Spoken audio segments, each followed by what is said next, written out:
A fierce debate over the future of gun control in Oregon. Measure 114 asks Oregon voters whether the state should take some new steps on gun regulation. Fox 12's Adrian Thomas has the latest on both sides of the campaign. Augustana Lutheran Church is the side of the Yes on Measure 114 movement. The church's reverend is one of the main proponents of getting this measure on the ballot.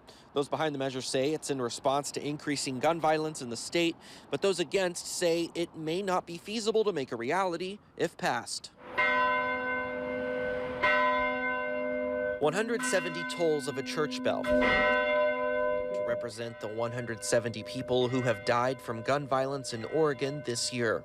Those behind Measure 114 making their case Tuesday at the Augustana Lutheran Church. If passed, the ballot measure would extend beyond background checks and require any Oregonian who purchases a weapon to have a permit, take safety courses, and be registered in a new database overseen by the Oregon State Police.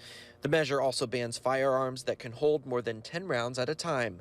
Reverend Mark Knutson says this will save lives. We know we have to do it. We have to do it's the right thing.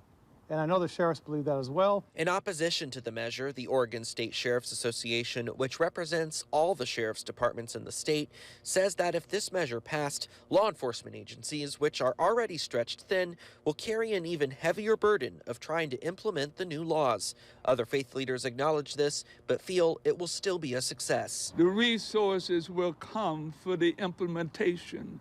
The great citizens of Oregon will not let this go undone. Those who use firearms for hunting have also voiced opposition. Amy Patrick is policy director at the Oregon Hunters Association. She has concerns that Measure 114 is taking already established background checks and safety courses and making them more complicated by making people take a safety course and register in a state database when purchasing a gun. That addition in there effectively rules out a lot of the concealed carry license permits as counting as one of these approved firearms training courses.